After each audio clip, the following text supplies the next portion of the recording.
Kapatid, ang Eden ay espiritual na paraiso. Amin po ba? Amen. Ang Eden ay spiritual paradise. Dahil Diyos po ang gumawa. Ang Diyos ay espiritu. Tanaman po ito ng Diyos.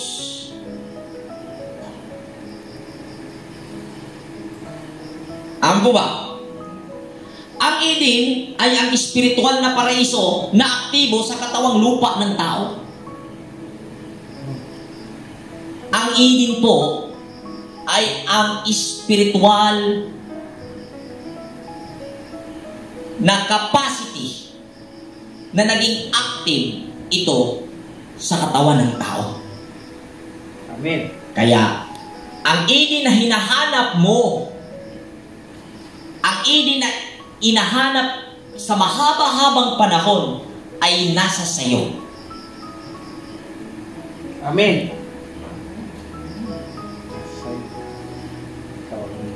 Ikaw ang Eden. Okay, magandang gabi sa lahat. Magandang gabi, mga kapatid. Sa lahat ng ating mga kapatid na manonood sa live at sa lahat ng mga sumubaybay sa ating tinatalakay bawat Friday. Magandang gabi po sa inyong lahat at tayo po ay narito na naman upang ipagpapatuloy ang ating gawain sa bawat Biyernes pagtatalakay sa New Testament at tayo ay nasa Book of Corinthians, 1 Corinthians. Ngayon po ay nasa chapter 15 po tayo. So ang naging topic natin last Friday ay ang tungkol sa mga gasa, tungkol sa mga kaloob na hati-hati sa isang community o sa komunidad, sa mga mananampalataya. Okay, so ngayon po ating matatalakay ang chapter 15. Ito ay tungkol sa pagkabuhay ni Kristo.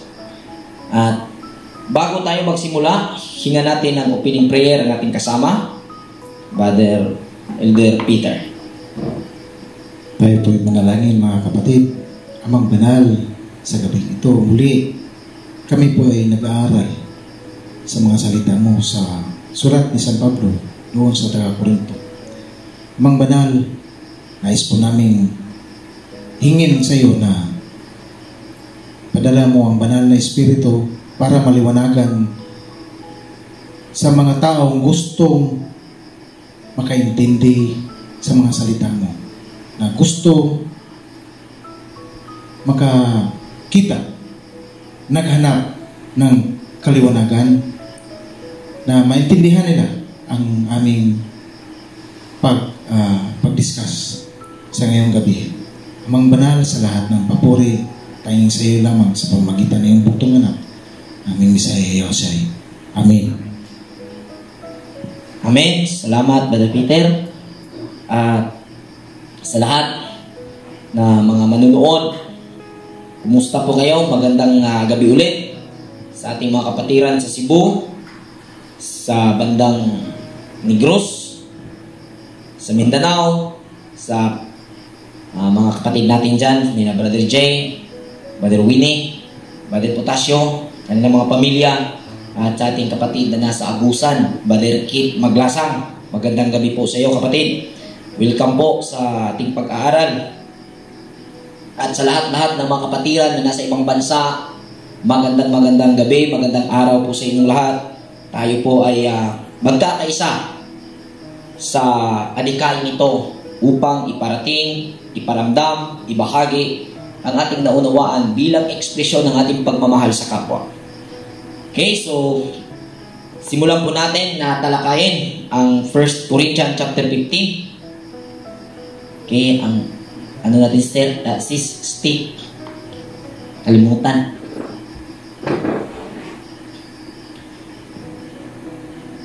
So medyo masilan po ito. Pauna ko na pong ipaalam sa lahat na makinig ng maigi.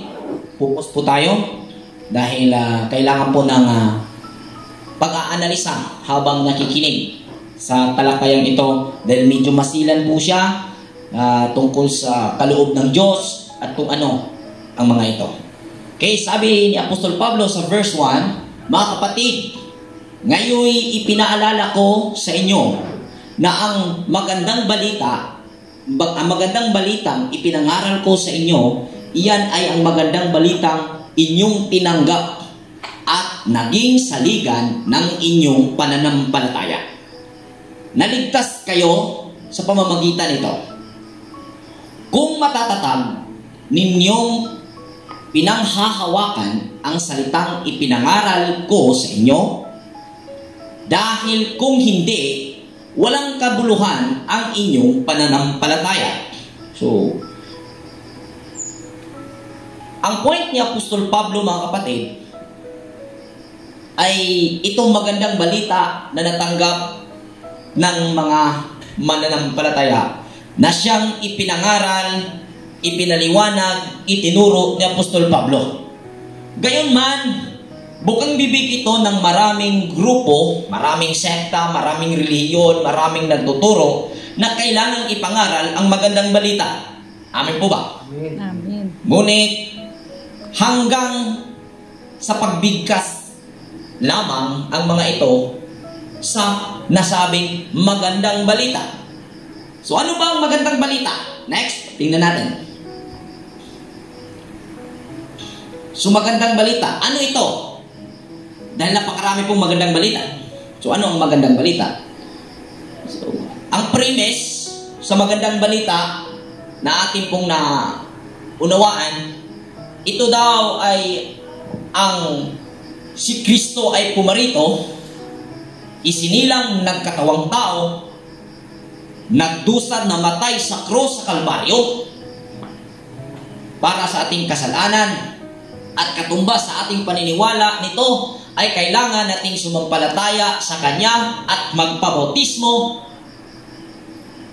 at tumanggap sa ngalan ni Kristo at tayo ay maliligtas sa magandang balita. At ang magandang balita ay tumutukoy sa pagpaparito o sa buhay ni Kristo sa Kanyang pagpaparito na siya ay isinilang, naipako sa krus, namatay para sa ating kasalanan. Yun po ang premise na itinuturo ng Kristiyanong pangangaral. Amin po ba? Tama po ba ako sa mga may experience na nakakarinig na yun ang magandang balita? Gayun pa man, ito ang ating tatalakayin sa gabing ito, kung ano ang magandang balita. Ano ito? Basahin po natin ang Galatians chapter 1 verse 6 to 12. Galatians chapter 6, verse 1 to 6 to 12. Ang tunay na magandang balita. Nagtataka ako kung bakit kay dali ninyong tumalikod sa Diyos na tumawag sa inyo sa pamamagitan ng kagandahang loob ni Kristo. At ako'y bumaling agad sa ibang magandang balita. Ang totoo ay wala namang ibang magandang balita. Kaya nga lamang may mga nanggugulo sa inyo at nagsisikap na baguhin ang magandang balita ni Kristo.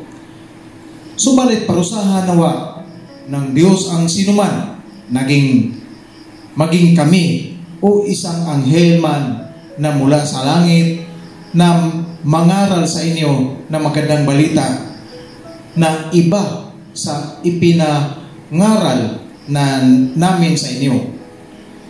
Sinabi namin ito sa inyo at inuulit ko ngayon. Parusahan nawa ng Diyos ang sinumang nangaral sa inyo ng magandang balita na naiiba kaysa tinanggap na ninyo. Bakit ko sinabi ito? Dahil ba sa nais kong mapuri ng tao? Hindi. Ang papuri lamang ng Diyos ang tangi kong hinahangad. Sinisikap ko bang magbigay lugod sa tao? Hindi. Kung iyan ang talagang hangad ko, hindi na sana ako naging alipin ni Kristo. Mga kapatid, nais kong malaman ninyo na ang magandang balita ipinangaral ko'y hindi katha ng tao. Verse 12, hindi ko ito tinanggap mula sa tao at hindi ko rin itinuro sa akin ng sinumang tao. Si Jesucristo mismo ang naghayag nito sa akin. Okay. So, gayon pa man, nailakhala dito ni Apostol Pablo ang magandang balita. Kung ano, pero hindi naman naidetalye ang itsura nito. No? So, mayroong mga speculation, interpretation, dahil tumutukoy kay Kristo yung magandang balita na yung kasilang niya bilang tao, na anak ng Diyos, nagkatawang tao, at namatay sa krus Kalbaryo para sa ating kasalanan, at kung ating paniniwalaan ang kaganapang iyon, sa panahon natin yun ay magandang balita dahil tapos na yung nangyari, ay maliligtas daw tayo. So sa ganung kaganapan, sa ganung balita, kung iyong paniniwalaan, ganun daw kadali ang pagkakaroon ng kaligtasan ng tao. So yun po mga kapatid, no? Kaya kung ating mapapansin, ito ang magandang balita na nakarating naman sa lahat ng tao. Amin po ba, bro? Amen. Amen. May mga naging sumampalataya na si Kristo ay isinilang, nagdusa sa krus sa Kalbaryo at namatay para sa ating kasalanan, inilibing at nabuhay para tayo ililigtas at kukunin sa kanyang pagbabalik. Ito yung magandang balita na itinuro. Ngunit magiging kakaiba po ang ating maipapaliwanag sa gabing ito. Sasaksihan niyo po ngayon at maririnig niyo po ngayon ang magandang balita na ang nauunawaan ng Torah community na siyang ipinangaral ng mga apostoles base sa ating investigasyon, sa ating pag-aanalisa, sa ating pagbabasa gamit ang analisasyon, mga kapatid. Okay, so basahin natin ang Tesalonica Kapitulo 2, versikulo 13. First Thessalonica chapter 2 verse 13. Kaya nga palagi kaming nagpapasalamat sa Diyos sapagkat nang ipangaral namin sa inyo ang Kanyang salita, hindi ninyo ito tinanggap mula sa tao, kundi bilang tunay na salita ng Diyos, at ang bisa nito'y nakikita sa buhay ninyo na mga sumasampalataya. Okay. So, ating tingnan sa Bisaya version, 1 Thessalonica chapter 2 verse 13. O among ginapasalamatan usab ang Dios kanunay kay sa among pagwali kaninyo sa iyang mensahe namati kamo o gidawat ninyo kini dili ingon nga iya sa tao kundi iya gayud sa Dios, kay ang Dios nagbuhat diha kaninyong mga magtotoo. 14 ingon siya, mga igsoon, ang nahitabo kaninyo sama sa nahitabo sa mga iglesia sa Judea. Okay, so ating makikita paulit-ulit na yung magandang balita ay hindi galing sa tao. Hindi galing sa tao. So, ano ito? Bakit hindi galing sa tao? Pero kailangan tao ang magsasalita. Dahil ginamit ng Diyos ang tao para sa pagpaparating ng kanyang balita. Pero sa talakayan nito ngayon, mauunawaan nyo ang punto bakit ulit-ulit na sinabi hindi galing sa tao. Saan nagmula ang balitang ito? Okay? Next. So, ang magandang balita ay ang kaunawaan ni Jesus tungkol sa kaloob ng Diyos. Sapagkat sinunod niya ang kalooban ng Ama. Kaya tinawag siya na Yeshua HaMashiach or Jesus Cristo. Ganun po yun. So, ang magandang balita mga kapatid, hindi po ang pagkamatay niya, ang pagpaparito, literally, at paniniwalaan mo, yun na yun. Kundi, ang dahilan ng kanyang pagparito, pagkamatay, pagdusa, pagkapako, at pagkamatay, at pagkabuhay. Yun ang magandang balita. Ang dahilan nun ay ang magandang balita. Hindi yun ang literal na naganap ang magandang balita. Ano po ba? Kundi ang dahilan ng pagkasilang ni Kristo sa pagkatao ni Jesus at ang kanyang ang pagdusa ni Jesus at ang kanyang muling pagkabuhay ay ang sanhinon, ay ang magandang balita na kanyang ipinabalita, itinuturo, inilalathala. Okay, so, ang magandang balita ay kaunawaan ni Jesus, kaunawaan ni Yeshua, kaunawaan ni Hawashai, kaunawaan ni Yeshua sa kaloob ng Diyos. Itong magandang balita, kaloob ng Diyos, bukang bibig ito ng nakararami na sinunod namin ang kaloob ng Diyos. Kaloob ng Diyos kasi sa amin ito. Kaloob ng Diyos na maging ganyan ka, maging ganyan ka, maging ganun ka. Ganun po. At nangangaral tayo sa magandang balita dahil kaloob ng Diyos. Ngayon, ano ba ang kaloob ng Diyos? Next. Ano ito? Itong kaloob ng Diyos. Next. Sa Genesis chapter 2, verse 15, basahin po natin kung ano ang kaloob ng Diyos in Bible, sa Bible, base po tayo sa Biblia. In the very beginning, ano ba ang kaloob ng Diyos? Inilagay ng Panginoong Yahweh ang tao sa halamanan ng Eden upang ito'y pagyamanin at pangalagaan. Okay, so, ang tao, walang anuman, walang capacity, hindi nag-apply, walang skills, dahil nung nagkamalay ang tao, nung naging tao siya, nandun siya sa Eden. Inilagay siya sa Eden.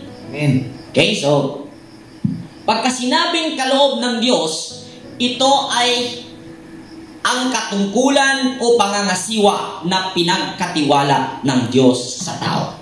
Amen. Pagka sinabing kaloob, wala kang ginawa, hindi mo pinaghirapan, hindi mo inabot, kusang naging sayo. Amen po ba? Yan po ang definition ng kaloob.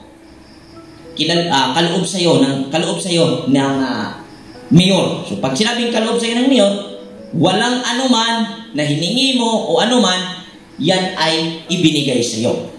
Gayunman, ang kasaysayan sa Genesis chapter 2, nilikha ang tao at dinala sa Eden upang pagyamanin at pangalagaan. So ang kaloob pala ng Diyos mula sa simula, ayon sa kasulatan, ay ang pangangasiwa sa Eden. Iisip ngayon, ba't ang layo ba? Ba't ang layo ba ni Bro Rowe? Umabot sa Eden. Tingnan natin kung malayo nga ba. Sa mahabang panahon na naririnig natin ang mga mangangaral, nagbabasa ng Biblia, nagmamahagi tungkol sa pangunawa nila kung ano ang Biblia, ano ang kalooban, ano ang kahulugan ng Biblia, hindi binigyang importansya ang book of Genesis. Ano ba? Dahil mga pangalan lang naroon, kasaysayan ng unang tao, hindi na naging mahalaga yon. Ngayon mga kapatid, ano ba ang Eden? Eden. Ano itong Eden? So sa Genesis 3, wag na lang siguro itong basahin, summary ko na lang, medyo mahaba po siya. Sa Genesis 3, ang Eden ay doon ang tao nangangasiwa. At kung ating ianalisa Ang tao ay hindi ang isipan, hindi ang emosyon, hindi ang katawan.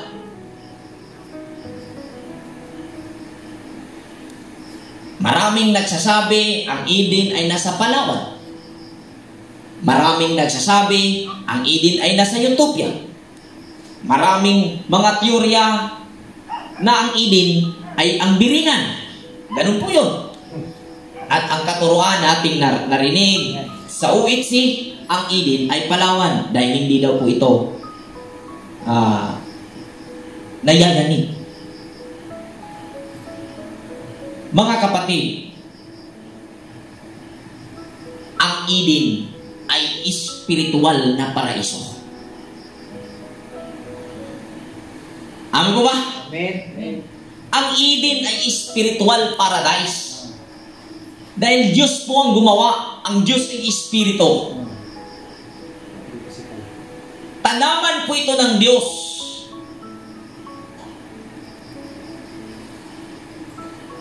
Amin po ba?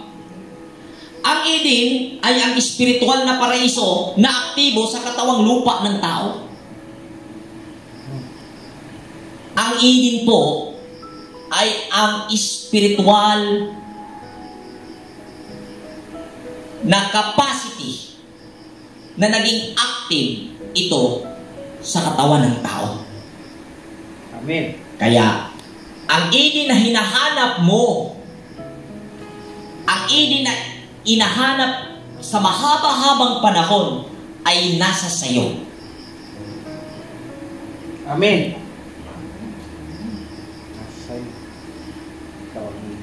Ikaw ang Eden.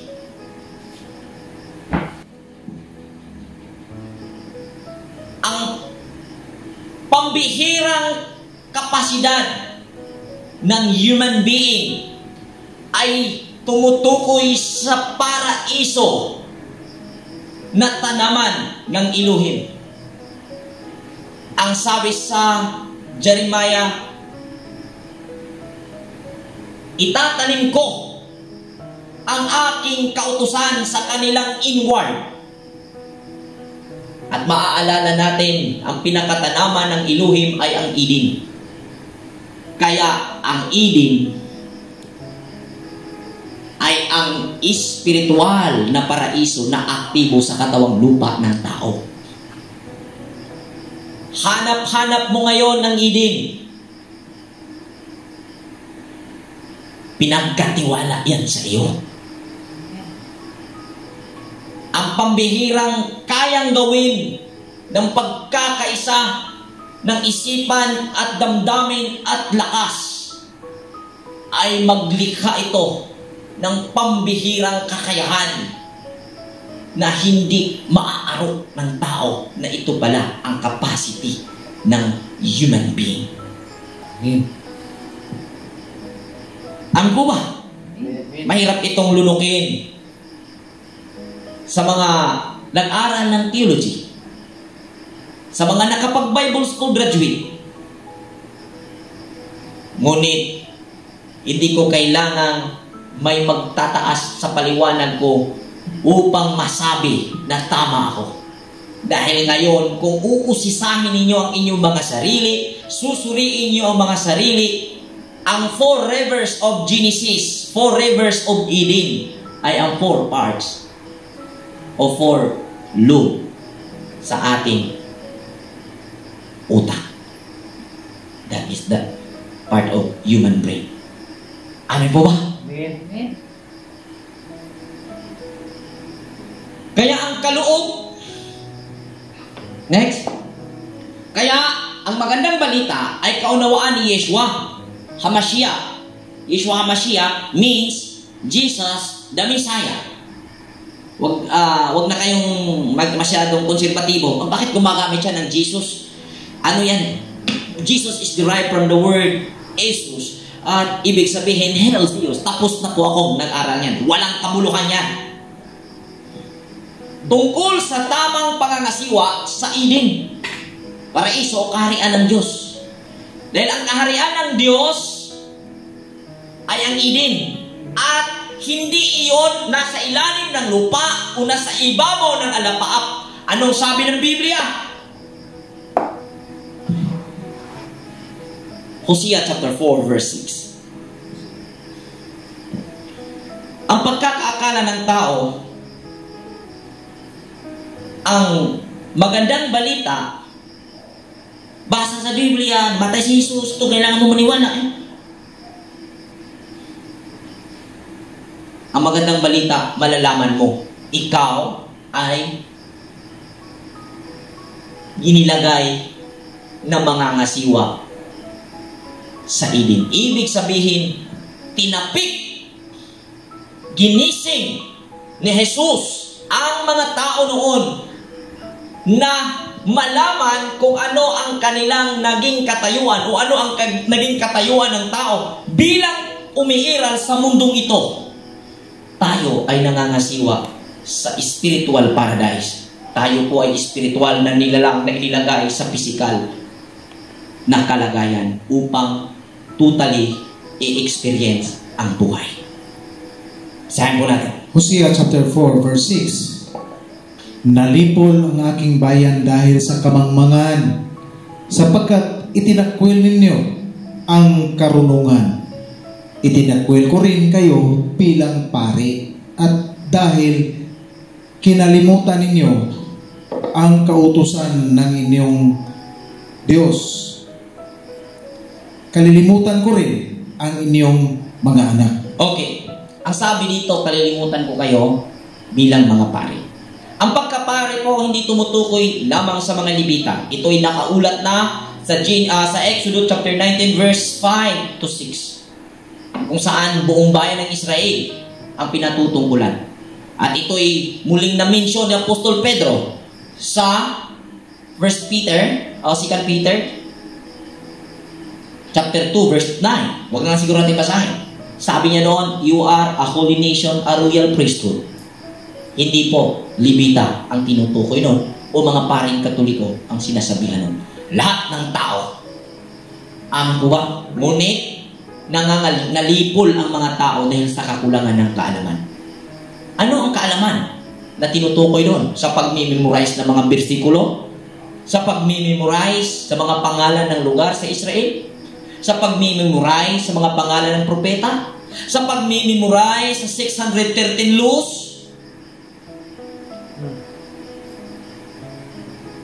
Ito po ay kaalaman tungkol kung paano mangangasiwa ang tao sa kanyang kinatatayuang Eden.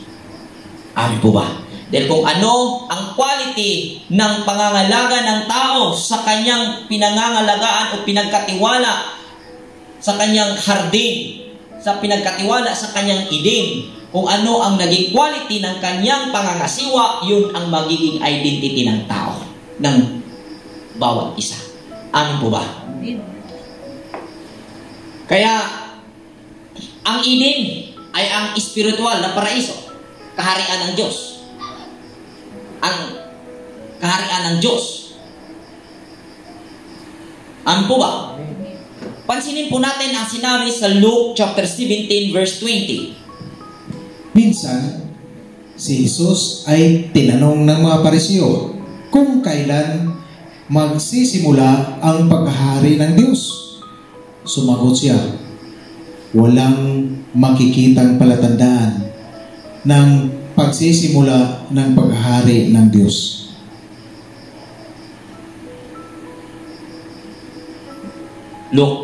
Lucas yan.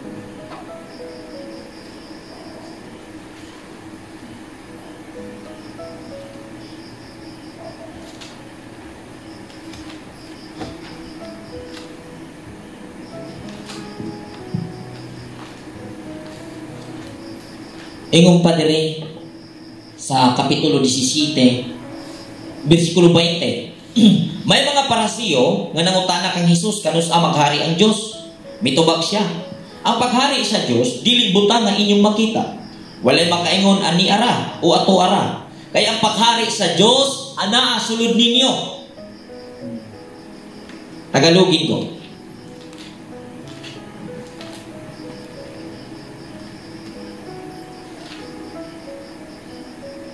Minsan, si Jesus ay tinanong ng mga Pariseo kung kailan magsisimula ang paghahari ng Diyos. Sumagot siya, walang makikitang palatandaan ng pagsisisi mula sa paghahari ng Diyos at wala ring masasabing nagsisimula na ito dito o doon sapagkat ang totoo'y naghahari na ang Diyos sa inyo. Kuha niyo po. Ang kaharian ng Diyos wala sa langit. Nagaya ng ipinapangako, pinapaasa ng mga pastor o sino mang mga mangangaral na nagtuturo na may kaharian ang Diyos sa likod ng alapaap. Ang kaharian ng Diyos ay nasa sa tao na. Hindi nga lang ito na pangangalagaan at nagamit. Sa oras na magkaroon ng imbalance ang ating paggamit sa tatlong major na capacity, which is itong isipan, damdamin at ang ating lakas, ay magiging miserable ang buhay natin. At ito ang pinatutungkulan ng nangangagpahamak ang aking bayan dahil sa kakulangan ng kaalaman. Ang kaalamang ito ay tumutukoy sa ating tinatayuang kaloob. Pinagkalooban tayo. Kung kaya't ikaw, ako, tayong lahat ay narito bilang umiiral sa buhay, ay pinagkalooban tayo na mga ngasiwa sa kaharian ito. Kaya, malilito ka kung hindi mo ito mauunawaan. Ang pangako ng Diyos, gawin kayong hari at si Kristo ay hari ng mga hari. Kung literal na kingdom yon at kayo'y mga hari, sino na lang ang alipin sa kaharian ninyo? At kung kayo ay mga priest, sino na lang ang sakrista ninyo? Gayon po ba natin i-aanalisa? Amen po ba? Amen. Kaya, next. Ang kaloob ng Diyos ay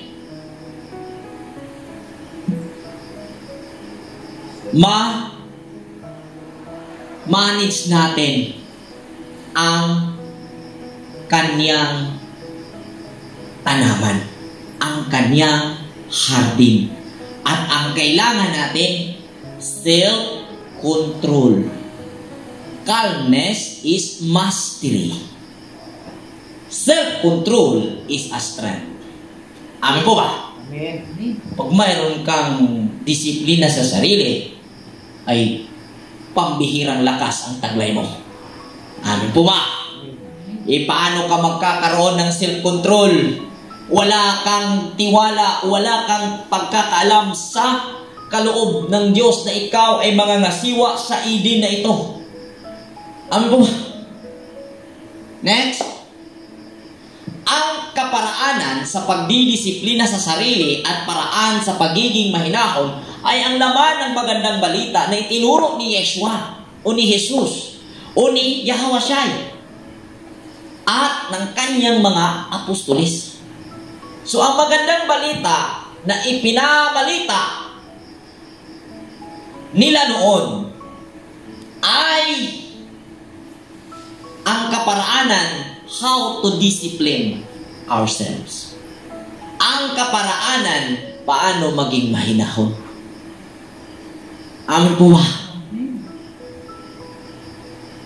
Kung ating isasamari na palayas ang tao sa Eden dahil nawalan sila ng disiplina sa sarili at naging rush, nagmadali-dalion sila. Amin po ba? Basahin po natin ang Proverbs chapter 25 verse 28. Mga kawikaan, Kawikaan. ang taong walang pagpipigil ay tulad ng lungsod na walang tanggulan, madaling masakop ng mga kaaway. Okay. Pag wala kang self-discipline, Maraming mga dayong pag-uugali na darating at aalipinin ka. Mayroong mga pag-uugali na hindi matuwid, hindi makatarungan. Ano po ba? Galatia chapter 5, verse 22 to 26. Galatia chapter 5 verse 22 to 26. Subalit ang bunga ng Espiritu ay pag-ibig, kagalakan, kapayapaan, katiyagaan, kabaitan, kabutihan, katapatan, kahinahunan at pagpipigil sa sarili. Walang batas laban sa mga ito, at pinatay na ng mga nakipag-isa kay Kristo Jesus ang kanilang makasariling pagkatao, pati na ang mga masasamang hilig nito. Kung ang Espiritu ay nagbibigay buhay sa atin, siya na rin ang paghariin natin sa ating buhay. Amen. Diyan, tama lang yan. So yan mga kapatid, yan ang laman ng ipinangaral nilang magandang balita.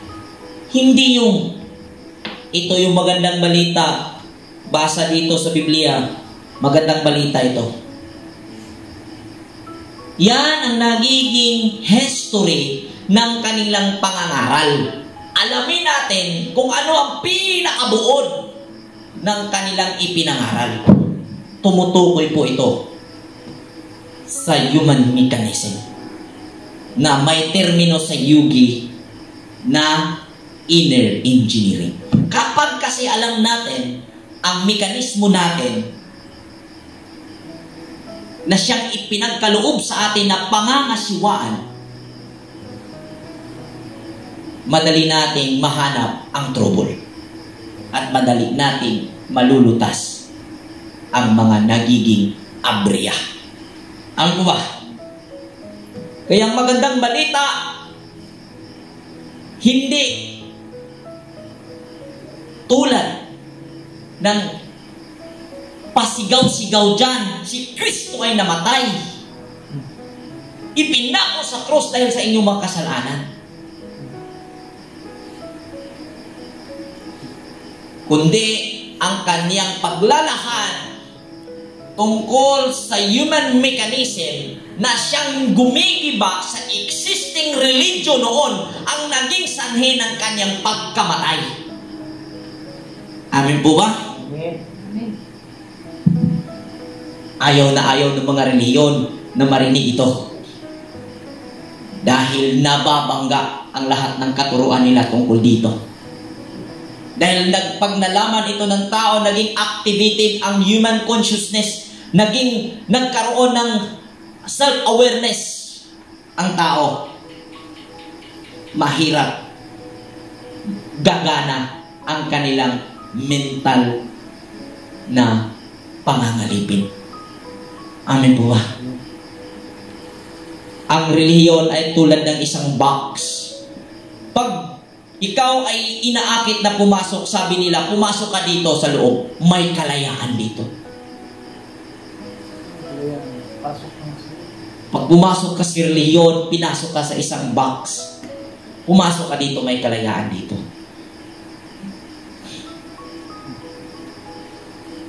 Isipin mo, nasa labas ka. Ngayon, papasok ka sa relihiyon, kinulong ka ng kanilang napakaraming doktrina. Amin po ba? Na siyang naging sanhi ng dibisyon, naging sanhi ng pagka-plastik sa kapwa, pagka-plastik sa pamilya. Amin po ba? Siguro hindi ko na kailangang elaborate yan. Alam ng mga taong nasa reliyon kung ano ang ibig kong sabihin. Amin po ba?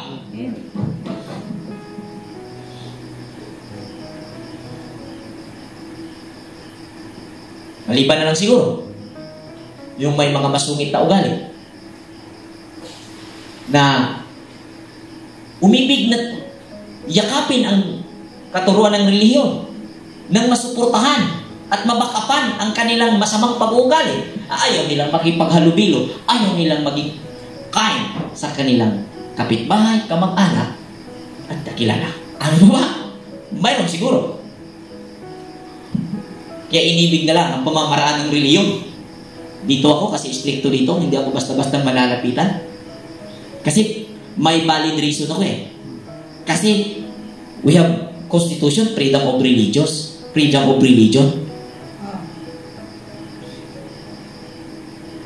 Kaya hindi makaunlad-unlad ang bayang ito. Dahil talamak ang reliyon sa bansang Pilipinas. Ano ba ba? Lihim na pagkawatak-watak ang dulot ng mga relihiyon na naririto.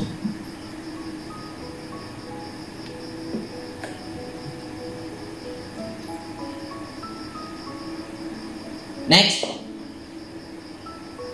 Sapagkat ibinigay ko sa inyo itong pinakamahalagang katuruan na tinanggap ko rin. Si Kristo ay namatay dahil sa ating mga kasalanan. Ito na. Si Kristo ay namatay dahil sa ating mga kasalanan. Ito daw yung magandang balita.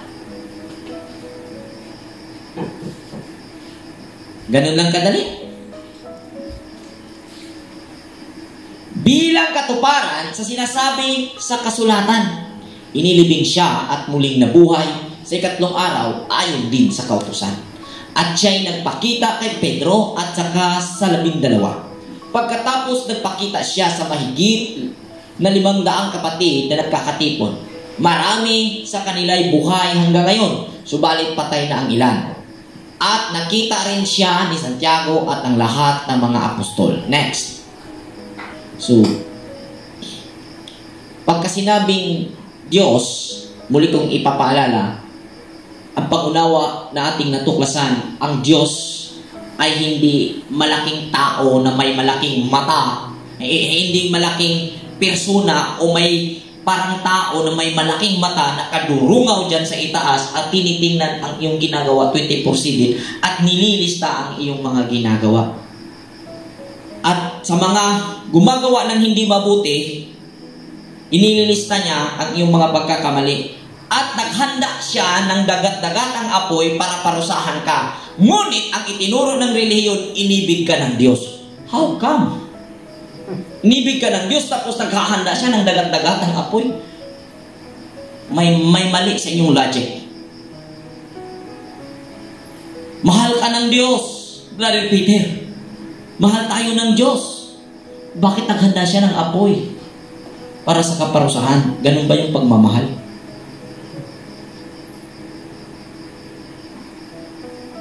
Na kung saan sa dulo ka niya parurusahan. Ang apoy ay nasa bawat sitwasyon na hindi makatarungan.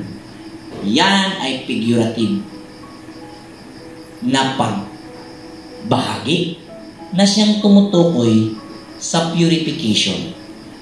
Dahil mahal tayo ng Diyos, ang impyerno ay hindi natin mararanasan bukas o sa pagkatapos ng buhay natin ito. Mahal tayo ng Diyos, kaya ang impyerno ay mararanasan ng tao habang ang tao ay gumagawa ng hindi tama. Dahil ang impyerno ay ang purpose nito, ituwid ang ating pagkakamali. Purpose niyan is purification. Ano po? Amen. Mahal ka ng Diyos eh. Kaya may impyerno. Bigyan kita ng example. Isang mabuting ama, nagmamahal sa anak. Nakita niya ang ginagawa ng kanyang anak mali. Hahayaan niya ba ito? At kanyang titipunin ang lahat ng pagkakamali at daen kanyang itatapon sa parusang walang hanggan? Hindi. Kung may matuwid na ama, dulot yan sa patnubay ng Diyos. Amen? Kaya ang impyerno, Hindi yan sa kabilang buhay. Ngayon yan. Habang gumagawa ka ng pagkakamali, dahil ang sakit at parusa, ito'y dararanasin ng tao habang siya ay nasa katawang ito. Dahil dito, i-experience ng tao sa katawang lupa na ito ang langit at impyerno, dulot ng kanyang pagpipili sa kanyang pangangalaga sa nasabing kaloob bilang katiwala sa espiritual na paraiso na nasa loob nito. Amen po ha? Makinig kayong mabuti mga kapatid.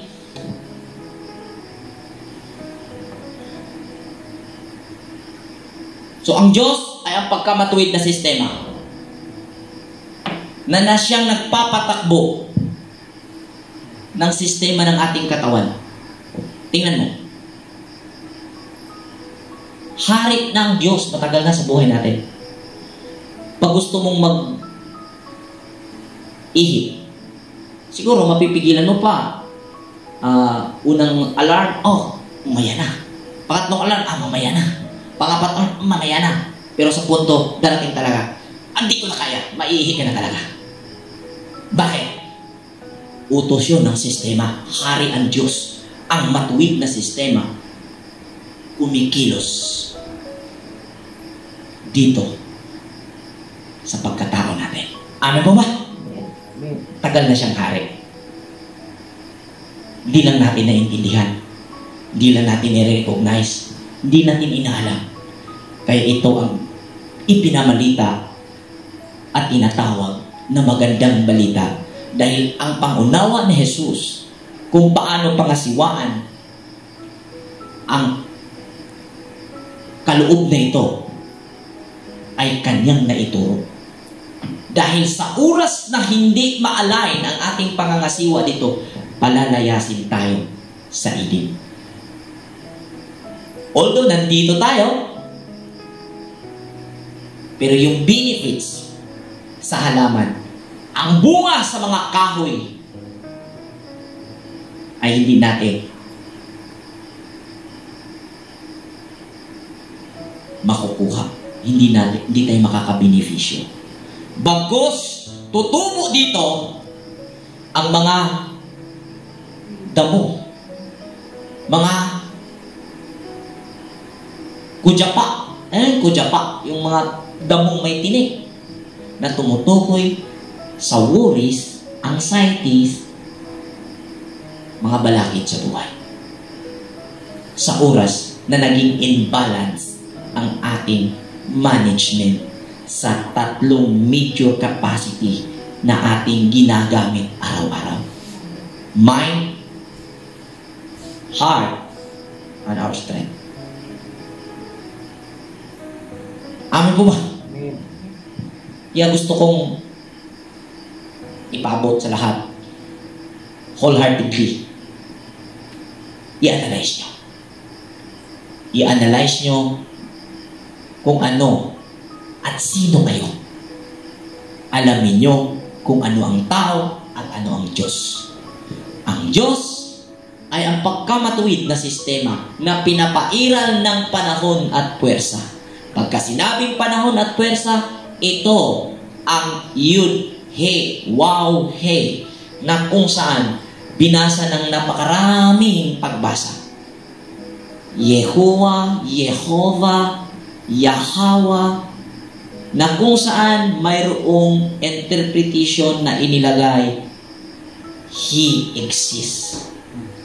Ano ba ang nag-exist dito? The energy, the time and energy. At may sistema siyang pinairal, ang pagkamatuwid. At yun ang kanyang reputasyon. Next. Pagka sinabing Mashiach, Mashiach is a termino, Hebrew termino. Mashiach means mediator. Tigpataliwala. Pag sinabing Kristo, ito ay Grigong termino sa Mashiach, na kung saan ikinabit dito ang maraming teorya, maraming mga paratang na ang Kristo daw i-derive from the words Christ, na ang ibig sabihin is witchcraft. Alam ko yan. Nag-aral din kami ng ganyang pag-aaral. Mashiach means anak ng Diyos na siyang diwa ng pagkamatuwid. Ibig sabihin, kung ang tao ay makakapangasiwa, gamit ang pangunawa ni Jesus kung paano mangangasiwa, ang anak ng Diyos ay darating. At magiging patnubay sa pangangasiwa ng tao sa kaniyang tinatayuang kaloob ng Diyos bilang ang tao ay nasa idin. At pag naganap ito sa bawat tao, ang tao ay may kalayaang makakapitas sa bunga ng kahoy na nagbibigay buhay. Hindi mo kailangang mamatay para makapunta sa langit. Hindi mo kailangang mamatay. Ha? Anong assurance mo? Sa katawang ito, mararanasan ng tao ang langit. At ang langit ay ang total result ng kaniyang matuwid at makatarungang pangangasiwa sa kaloob ng Diyos sa tao, sa atin. The whole duty of man is to obey His commandments. At ang commandments ay mamuhay ng matuwid at makatarungan. Case-to-case basis yan. With pure intention. Bawat transaksyon, kailangan mayroong pag-ibig. At ang pag-ibig ay nag-uugat sa dalisay na intensyon na iyong sanhi kung bakit ganyan ang pamamaraan mo sa iyong transaksyon araw-araw sa buhay. Yan po ang kaloob ng Diyos. Next. Ang katawang lupa ni Yeshua or Jesus Christ ay hindi nabubuhay.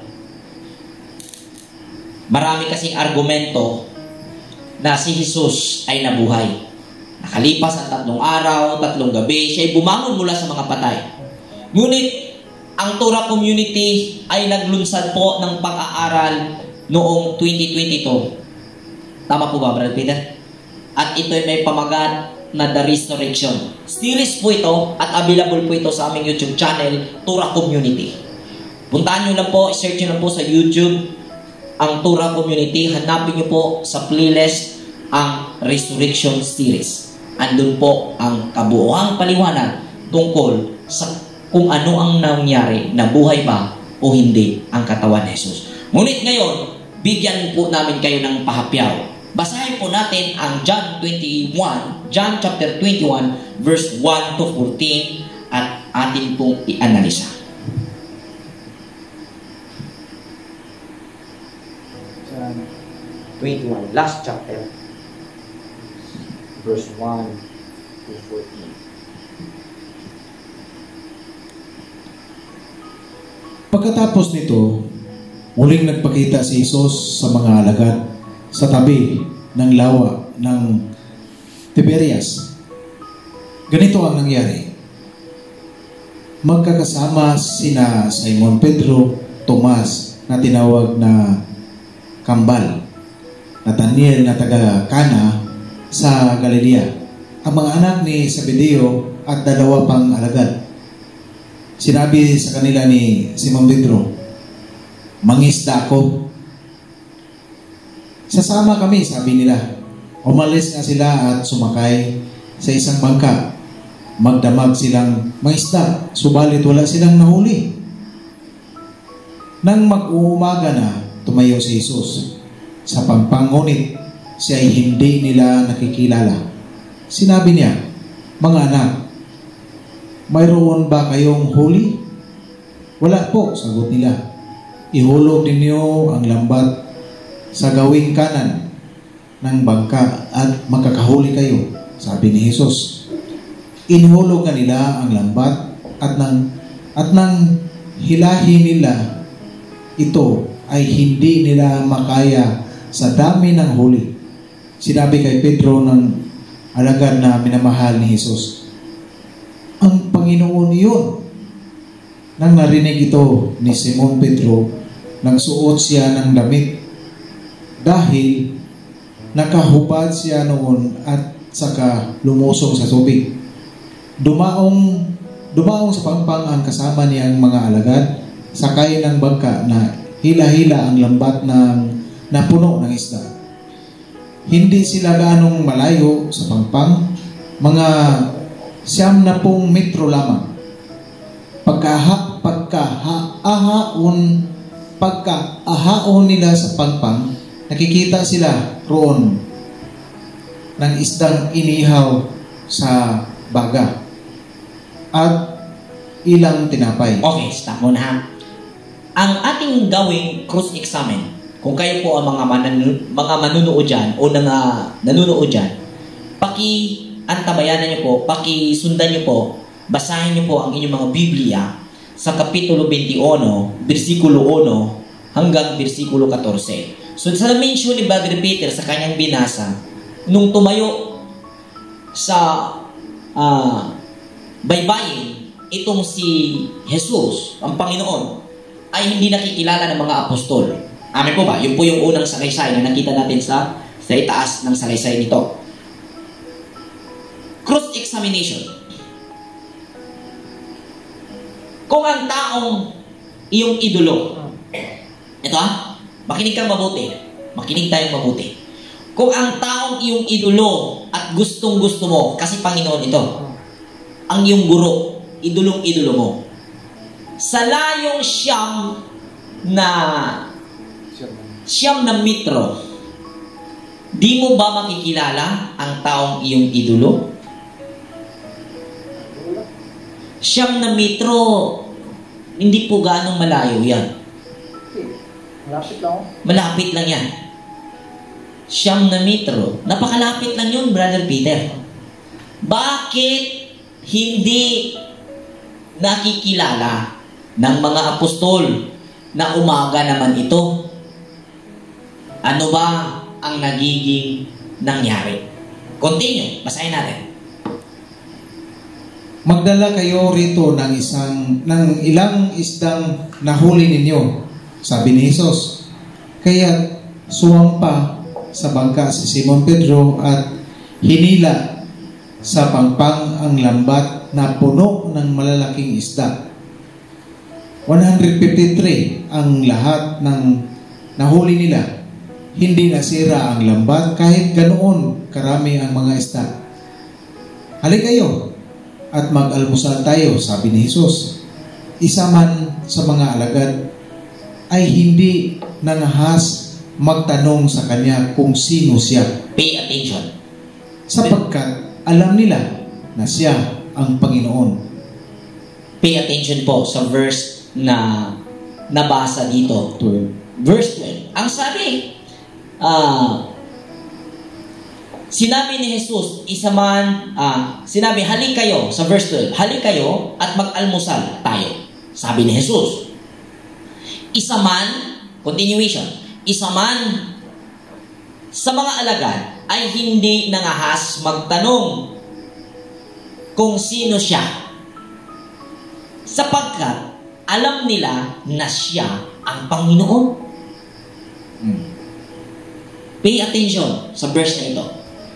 Kung inyong ipagdiinan na si Jesus ang nabuhay, yung katawan ni Jesus na anak ni Jose at Maria ang nabuhay after 3 days and 3 nights, how come may ganitong salaysay si Juan sa pagkakataong ito?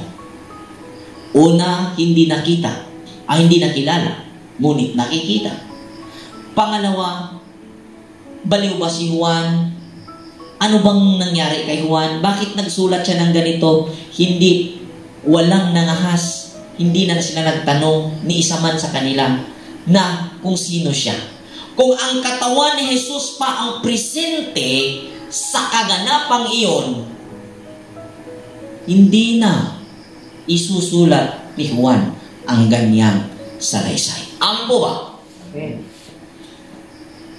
Klaro at maliwanag, kaya hindi nakikilala nila kahit idolo nila yon dahil ang katawang naroon ay hindi si Jesus, kundi ang pagkabuhay ni Jesus ay nasa ibang pagkatao.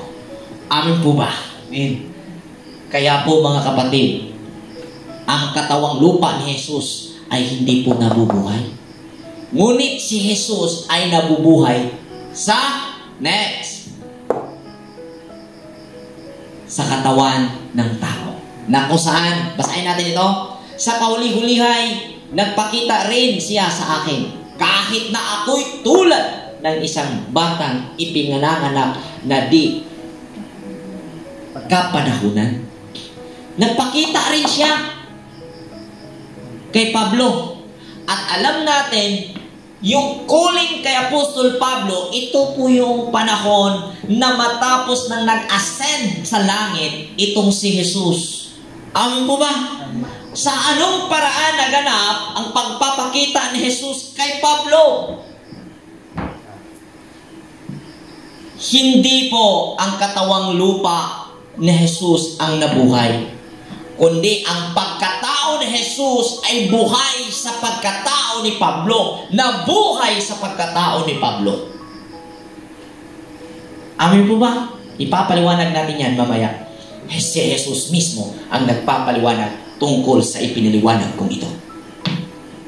Sapagkat ang pinakahamak sa mga apostol ni hindi nga ako karapat-dapat tawaging isang apostol, sapagkat iniusig ko ang iglesia ng Diyos. Yun yung salaysay niya. At tinawag siya sa daanan ng Damascus. At ang sabi, Saul, Saul, bakit mo ako inuusig? Di ba po? Very common. Ngunit dahil sa kagandahang loob niya,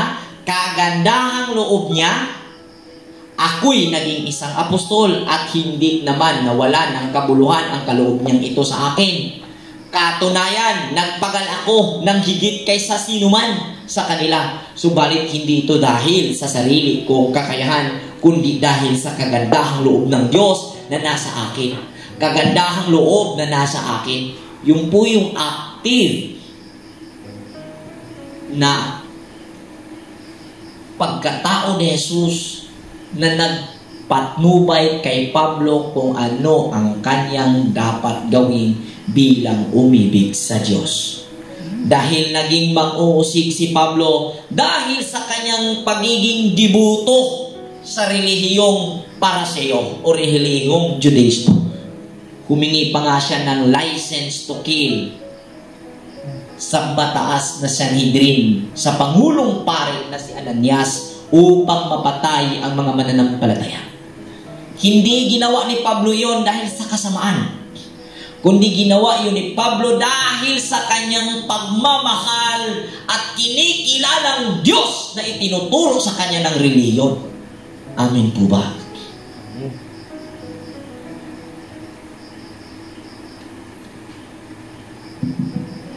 Pero anong nangyari? Sa pagmamahal niya sa Diyos, dahil pinili niya ang tama, hindi siya naging kind.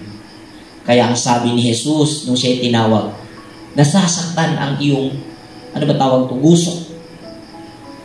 Yung buto sa tagiliran. Parang tinatadya ka ng kabayo. Ibig sabihin, angkan mo ang pinapahirapan mo. At katunayan yan, masakit at mabigat sa iyong damdamin ang pahirapan ang iyong sariling kamag-anak dahil sa relihiyon. Ganun pong ibig sabihin. No? At ito'y binigyang atensyon ni Pablo at nauunawaan niya. At nakita niya ang patas at makatarungan na ipinaglalaban ng Mesaya o ng nasabing mga mananampalataya kay Jesus. Okay? Kaya, maging ako o sila, ito ang ipinangangaral namin at ito ang pinaniniwalaan ninyo. So, self-management ang tinutukoy dito.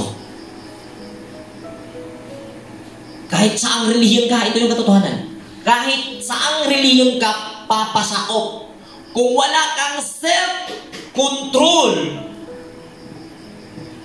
kahit pinakamagandang relihiyon papasukin mo, wala pa rin yun. Wala sa relihiyon ang pagkakaroon ng kapayapaan. Nasa sayo. Bakit ka pa pupunta sa relihiyon?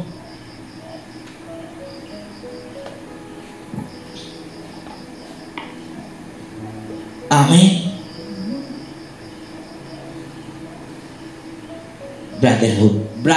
A brotherhood of men ang kailangan. Amen po ba?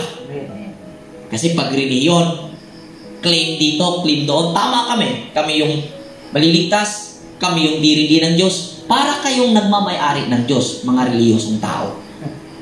Nabili nyo yata ang Diyos eh. Nabili nyo yata eh. Ano ba? Kami lang maliligtas dahil kami yung nakakaalam ng tunay na pangalan. Kami lang yung maliligtas dahil nalulugod sa amin ng Diyos. Dahil ang paraan namin ay mababasa sa Biblia. Ganun po ba? Eh nung wala pa ang Biblia, anong basihan ng mga tao nung sinauna? Dahil alam natin lahat, yung sumulat ng Biblia ay walang Biblia ang sinunod. Amen po ba? Amen. Mag-isip ka, taong reliyoso at naniniwala sa Biblia. Amen? Ang mga sumulat sa Biblia ay walang Biblia.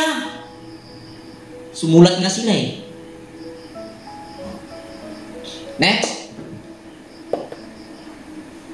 Ngayon, kung ipinangangaral namin si Kristo'y muling nabubuhay o nabuhay, bakit sinasabi sa ilan sa inyo na hindi bubuhayin muli ang mga patay? Kung totoo yan, lilitaw na hindi muling binuhay si Kristo.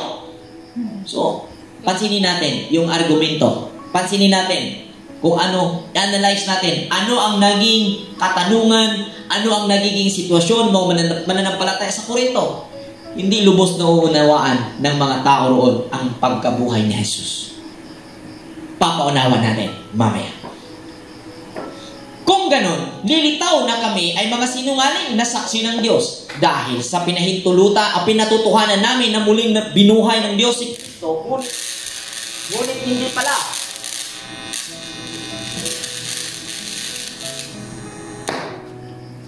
Ngunit hindi pala. Okay. Kung talagang walang muling pagkabuhay ng mga patay, kung hindi muling binuhay ng mga ang mga patay, hindi rin muling binuhay si Kristo. At kung hindi muling binuhay si Kristo, kayo'y hindi nalilinis sa inyong mga kasalanan at walang katuturan ang inyong pananampalataya. Hindi lamang iyan, lilitaw pa ang lahat ng namatay na sumampalataya kay Kristo ay napapahamak. Kung ang pag-asa natin kay Kristo ay para lamang sa buhay na ito means this opportunity, since ikaw ngayon at pagkamatay, yan pong tinutukoy yan, buhay lamang na ito. Tayo na pinakakawawa sa lahat ng tao. Kung ang paniniwala mo, ang journey mo sa buhay nito ay since ikaw ay nagkamalay at sa iyong pagkamatay, kawawa tayo. Hindi po ganun ang tao. Namamatay lang ang tao pag hindi gumagawa ng tama. Tandaan mo yan. Mamatay man ang katawan ng tao, ang tao ay nanatiling buhay kapag siya'y gumagawa ng mabuti. Amen? Amen. Mamatay kang gumagawa ng mabuti, patay ang katawan, mamamatay ang katawan mo, normal process yan. Ngunit buhay na buhay ka. Dahil ang Elohim ni Abraham, Isaac at Jacob ay Elohim ng mga buhay. At si Abraham at Isaac, ang kanilang katawan, matagal nang nalanta, ngunit sila'y buhay, sabi ni Jesus. Amen? Amen. Kaya unawaing maigi ang pagkabuhay na tinutukoy at ipinapangaral. Hindi lamang yan, lilitaw pa na ang lahat ng namatay ay na sumampalataya kay Kristo ay nangapapahamak. Kung ang pag-asa natin kay Kristo ay para lamang sa buhay na ito, tayo na ang pinakakawawa sa lahat ng tao. At ug sa Bisaya pa, sabi pa Rizon, ug sa Bisaya pa sa Tuse, lahat ng mga tao ganito ang paniniwala. Ang pagkakaroon mo ng malay hanggang sa iyong pagkamatay is one sentence. Usara na ka sentence. One episode. Mahaba pa yung episode. Sentence lang. One word. Sa kwento ng tao. Sa buhay ng tao. Amen po ba? Ngunit ngayong si Kristo ay muling binuhay, ito ay katibayan na muling bubuhayin ang mga patay. Next. Paano nabuhay si Jesus? Paano nabuhay si Yeshua? Nabuhay sa pagkatao ng mga sumampalataya sa Kanya. Nabuhay siya sa pagkatao ng mga sumampalataya sa Kanya. Yung Jesucristo, yung Jesus version of life, yung version ng Kanyang buhay, nung siya'y namatay, ay naging available sa human consciousness. Isang version na naging available sa loob ng ating consciousness. Na kung saan, kung ating gagamitin, maging patnubay sa atin at sa kaparaanan ginamit natin siya, nabuhay si Jesus sa pagkatao, sa taong gumamit sa kanyang buhay. Amen? Amen. Suportahan natin. Matthew 22 verse 23 hanggang 33. Dito po natin i-elaborate. Nang araw ding iyon, may lumapit kay Jesus na ilang Sadusiyo. Ang mga ito ay hindi naniniwala muling mabubuhay ang mga patay. Sinabi nila, Guro, itinuro po ni Moises na kung mamatay na walang anak ang isang lalaki, ang kaniyang kapatid ay dapat pakasal sa nabiyuda upang magkaanak sila para sa namatay. Noon po'y may 7 magkakapatid na lalaki rito sa amin. Nag-asawa ang panganay at namatay siyang walang anak. Kaya't ang kaniyang asawa ay pinakasalan ng kaniyang kapatid. Gayon din po ang nangyari sa pangalawa, sa pangatlo, hanggang sa pang-7. Kasag-asawa. Akasag ba ng lahana? Pagkamatay nilang lahat, namatay naman ang babae. Ngayon, sino po sa 7 ang magiging asawa niya sa muling pagkabuhay? Yamang siya'y napangasawa nilang lahat. Sumagot si Jesus, maling-mali ang iniisip ninyo. Palibhas ay hindi ninyo nauunawaan ang mga kasulatan ni ang kapangyarihan ng Diyos. Sa muling pagkabuhay, ang mga tao'y hindi na mag-aasawa. Sila ay magiging tulad ng mga anghel sa langit. Amen. Stop muna. I-analyze natin ang argumento ng mga Sadusiyo. Ang komentary ng mga CG's Brother Peter, ang pinag-awayan, pareha ito Judaism itong Pharisees, Sadducees. Ito yung dalawang malaking sekta ng relihiyong Judaism. Itong Pariseo naniniwala sa muling pagkabuhay. At ang muling pagkabuhay na paniniwala nila ay tulad sa umiiral na pangunawa ngayon ng mga Kristiyano. Okay? Na kung saan ang katawang lupa ay mabubuhay sa huling araw. Bubuhayin ng Diyos sa huling araw. Yun ang umiiral na pangunawa at dinadala ng mga Pariseo. Baliktad naman itong Sadusiyo. Itong mga Sadusiyo ay hindi naniniwala sa muling pagkabuhay ng mga patay. Gayunpaman, na ilaalaatag nila dyan ang kanilang rason. At matibay po yung rason, Brother Peter. Ika nga sabi dyan, ang naging tanong nila, isang babae, nagkaroon ng 7 asawang lalaki. Kung may pagkabuhay sa huling araw, sino ang tunay o may karapatan o tunay na asawa nung babaeng iyon? Samantalang ang 7 magkakapatid na lalaki ay naging legal na asawa niya ayon sa kautusan na ibinili ni Moses sa mga kaninunuan. Sa ganong argumento, ay talagang mahihirapan ang mga taong patunayan na ang katawang ito ay muling mabubuhay. Amen ba? Amen. Dahil, sino nga ba ang tunay na asawa nung babaeng iyon na lahat ng magkakapatid, 7 magkakapatid ay naging legal na asawa niya? Yun ang problema, Brother Peter. Ngunit, ang sagot ni Kristo diyan, ang sagot ni Jesus diyan, sabi niya, maling-mali kayo eh. Ha? Sabi niya, sumagot si Jesus, maling-mali ang iniisip ninyo. Sinabihan niya mga Pariseo, ang mga Saduseo, palibhasay, hindi nyo naunawaan ang kasulatan. So, itong mga hindi naniniwala sa muling pagkabuhay, hindi nauunawaan ang kasulatan. Yun po yung sabi ng Isaya. Sabi ni Jesus. Ito namang naniniwala sa muling pagkabuhay na ang pisikal na katawan ay ang mabubuhay muli sa pagdating ng panahon na sinasabing pangako. Walang pagkakaiba. Hindi rin nauunawaan ng kasulatan. Maling-mali kayo. Basahin nyo yan at analisahin.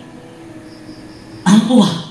Ipaliwanag nyo sa sarili nyo habang babasahin nyo yan. Huwag kayong maging duwag sa kaunawaan. Huwag kayong maging duwag sa analisasyon. Amen po ba? Amen. Mahirap ang pumasok tungo sa langit. Madali at maluwag ang daan tungo sa kapamakan. Amen po ba? At sabi nila, ang maluwag na daan ay tumutukoy ko na sa paggawa ng masama. Maluwag ba yun? Hindi kasi madali gumawa ng masama eh. Hindi kasi madali gumawa ng pangangalo niya. Hindi madali ang gumawa ng ang pagnakaw. Hindi madali ang manloko. Amen po ba? Alin ba ang mas madali? Madali po ang gumawa ng mabuti. Amen po ba? Amen. Kaya hindi po tumugma ang kanilang analysis tungkol sa mahirap makipot ang daan tungo sa langit. Ang makipot na daan tungo sa langit o sa kaharian ng Diyos, ang tinutukoy dyan ay ang gawain ng tao na kailangan niyang i-analisa ang mga bagay-bagay na kanyang pinaniniwalaan. Kakaunti lang ang gumawa ng analisasyon sa mga pananampalataya na kinatatayuan natin ngayon. Kaya hinihimo ko ay analisan nyo ang inyong tinatayuang pananampalataya. Mula sa Tura Community, sa kadalisayan ng aming puso, i-analisa nyo po ang inyong mga pananampalataya. Ang paniniwala na muling bubuhayin ang mga patay at ang katawang ito ang mabubuhay muli, maling-mali, sabi ni Jesus. Hindi ninyo nauunawaan ang kasulatan ni ang kapangyarihan ng Diyos. Ano ba ang mangyayari? Sa muling pagkabuhay, ang mga tao ay hindi mag-aasawa. Bakit? Sila ay magiging tulad ng mga anghel sa langit. Amen. Kaya pala hindi na nag-asawa. Dahil matutulad sila ng mga anghel sa langit. Ano ba ang mga anghel? Hebrews chapter 1 verse 14. Basahin natin. Usam din ang anghel. Naipako ang nagkapakapa nga ituntun diha matagpista. Di na maong igsoon. Ingon dire sa kapitulo 14, Hebrewanon. Ano ang mga anghel? Kung ganon, sila ay mga espiritong naglilingkod sa Diyos at mga isinugo upang tumulong sa mga maliligtas. Ganyan pala eh. Kaya, paano nabuhay si Jesus? Nabuhay siya sa pagkatao ng mga sumampalataya sa Kanya. Naging anghel siya. Ang anghel ay ang kanyang pamamaraan nung siya'y buhay pa na tumatak sa memorya ng mga taong buhay at sa gayong paraan nabuhay siya na ipinadala ng Diyos ng iyong sistemang matuwid na kung saan ikaw ay nandyan upang matulungan ang tao na ililigtas ng Diyos. Sa madaling salita, si Jesus ay version ng buhay na available sa ating consciousness. Amen. Amen. Huwag kayong mag-hallucinate na may mabubuhay na katawan matapos ilibing sa simenteryo. Amin ba? Napakalalim ng inyong ilusyon. Gumising kayo. Napaka-ilusyonada at ilusyonado ninyo. Paano nabuhay si Jesus? 1 Peter chapter 3 verse 18. Apostol Pedro po ang may sabi nito, head of the apostles. Tingnan natin, examine natin kung ang inyong tinatayuang paniniwala, pananampalataya ay nag-uugat ba sa katuruan ng mga apostoles. Head of the apostles po ang ating babasahin ngayong sulat. Sapagkat si Kristo na walang kasalanan ay namatay ng minsan para sa inyo na mga makasalanan upang iharap kayo sa Diyos. Siya ay namatay ayon sa laman at muling binuhay ayon sa Espiritu. Klaro? Sabi ng head of the apostles, siya ay namatay ng minsan para sa inyong mga kasalanan upang iharap kayo sa Diyos. Namatay ayon sa laman at muling binuhay ayon sa Espiritu. Mahirap bang unawain nyo? Malinaw na ipinangaral ng mga apostoles na ang kanyang pagkamatay ay nangyari sa laman. Di talaga namatay si Jesus espiritual. Dahil buhay siya, gaya ni Abraham, Isaac at Jacob na ang kanilang Diyos ay Diyos ng mga buhay. Balikan natin ang Matthew 22 verse 30 to 33.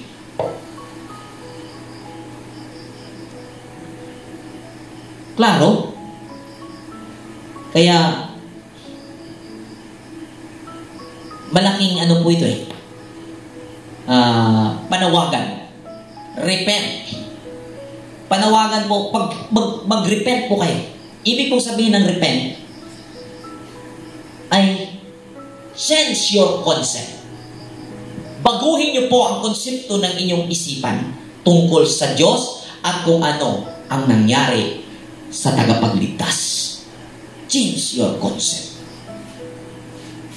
Verse 30. Sa muling pagkabuhay, ang mga tao ay hindi na mag-aasawa. Sila ay magiging tulad ng mga anghel sa langit. Tungkol naman sa muling pagkabuhay ng mga patay, hindi na ba ninyo nababasa sa kasulatan ang sinabi sa inyo ng Diyos? Sabi niya, Ako nga ang Diyos ni Abraham, Diyos ni Isaac, at Diyos ni Jacob. Ang Diyos ay hindi Diyos ng mga patay, kundi ng mga buhay. Ayon, klaro na ang Diyos ay Diyos ng mga buhay, hindi sa mga patay. Malinaw. Amin po ba? Amen. Next. Kung paanong dumating ang kamatayan sa pamamagitan ng isang tao, gayon din naman dumating ang muling pagkabuhay sa pamamagitan ng isang tao. Sapagkat kung sa paanong mamamatay ang lahat dahil sa kanilang kaugnayan kay Adam, Adam means the man na kung saan derived from the word Adama, lupa.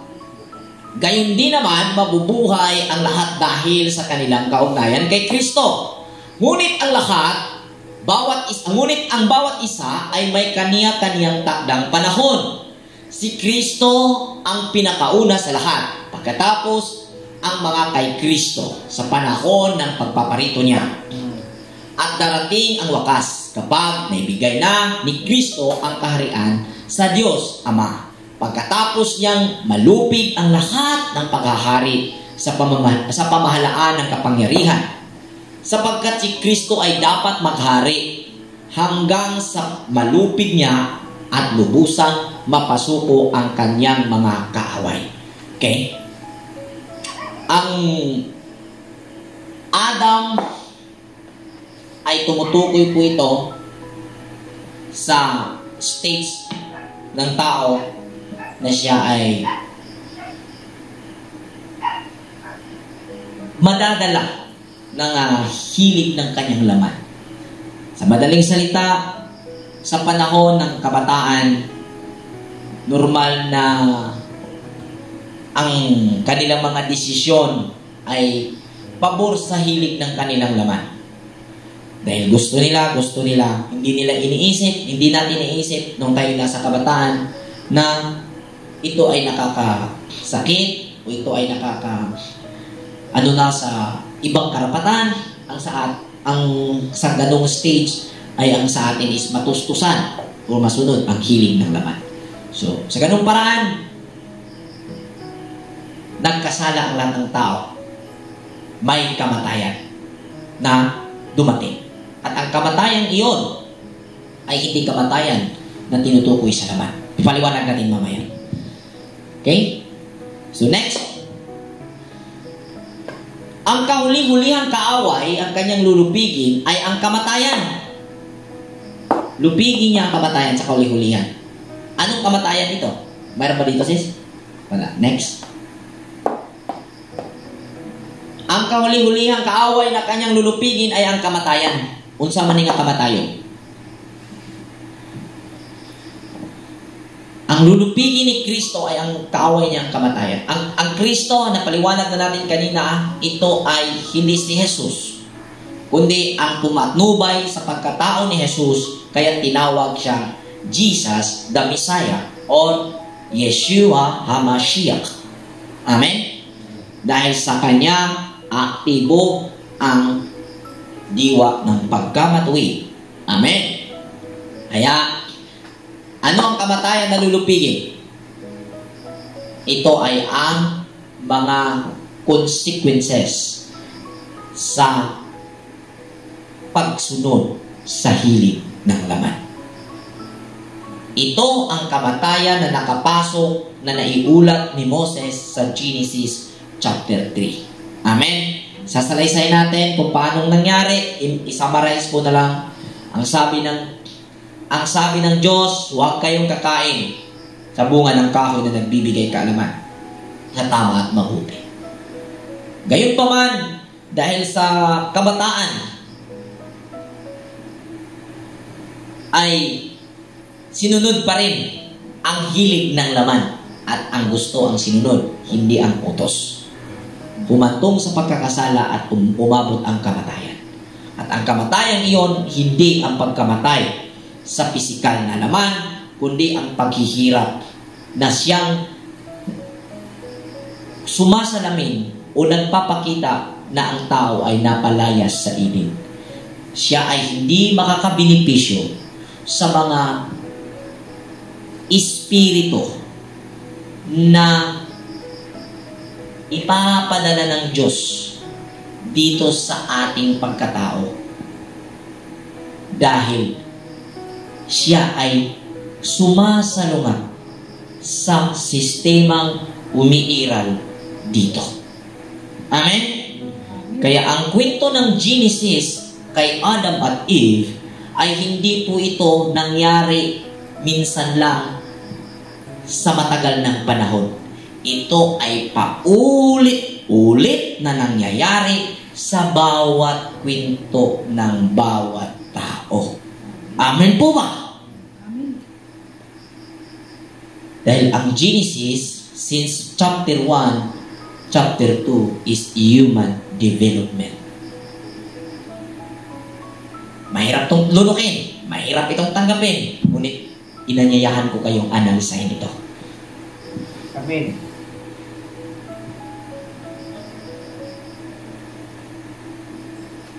Kung hindi gayon, ano ang halaga ng pagpapabautismo ng mga tao para sa mga patay kung talagang hindi bubuhayin muli ang mga patay? Bakit magpapabautismo ang mga tao alang-alang sa kanila? Itong pagpapabautismo po, pagpapalinis po ito, hindi po yung tinutukoy ni Apostol Pablo dito yung tubig na nilulubugan mo, kundi yung katuruan na iyong nalalaman sa buhay ng mga patriarka, sa buhay ng mga propeta, sa buhay ng mga apostoles, na siyang naging dahilan ng iyong paglusong sa tubig, bilang ang iyong pagpunta sa tubig ay debosyon ng iyong pananampalataya, being ceremony, physical na activity, na tanda na iyong ginagawa o gagawin ang espiritual na pangunawa na ikinabit mo sa gawain ng iyong paglusong sa tubig. Hindi yung ilusong ka sa tubig in Jesus' name, bagong nilalang ka na, welcome sa kaharian ng Diyos. Ha? Ano? Ganun ba yun? Hindi. Next. Walang araw na di nabibingit sa kamatayan ang mga kapatid. Sinasabi ko ito sapagkat ikinararangal ko kayo alang-alang kay Kristo Jesus na ating Panginoon. Kung ang pakikipaglaban ko sa mababangis na kaaway sa Epeso ay para tao lamang, ano ang mapapala ko? Kung hindi rin lamang bubuhayin muli ang mga patay. Mabuti pa'y sundin na lamang natin ang kasabihang ito. Kumain tayo at uminom sapagkat bukas tayo ay mamamatay. Yung ganitong kasabihan, tumutukoy po ito sa pagkamatay sa laman. Na mga taong ang paniniwala, ang pagkamatay sa laman, pag namatay ang laman, tapos na ang journey ng buhay. Ang tao po ay hindi ang laman, kundi ang nasa loob nito. Ang sitwasyon ng diwa. Ang tao ay ang kasalukuyang sitwasyon ng kamalayan na nasa loob ng katawan. Hindi po namamatay ang tao. Hindi po natatapos. At ang pagkamatay na tinutukoy sa Biblia ay paghihirap yun. Amen? Huwag kayong paluko. Ang masasamang kasamay makakasira ng magandang ugali. Yan po ang payo ni Pablo sa mga taga-Korinto. Next. So, yun. Tapos na po tayo. So, ang chapter 15 ay napakahaba po na chapter. Kaya, minabuti po nating itutuloy ang karugtong nito sa Sabbath discussion. Dahil po mataas po ito at pinili po natin yung Leviticus teaching sa pangunguna ng ating elder Brother Alban ay sa susunod na Sabat na lang. At itong continuation ng chapter 15 ang ating itatakil ngayong Sabat. So, dito po nagtatapos ang ating pagtatalakay. Nawa po ay nakarating po ito sa dalisay ng aming hangarin na inyo pong ianalisa ang aming mga ibinahagi. May masakit man kaming nasabi, hindi po pinatutungkulan o ano namin na saktan ang inyong kalooban, kundi ang intensyon namin ang mahikayat at mahimo kayo na mag-analisa sa tinatayuan yung pananampalataya. Magandang gabi sa lahat. Shalom Aleichem. Aleichem Shalom.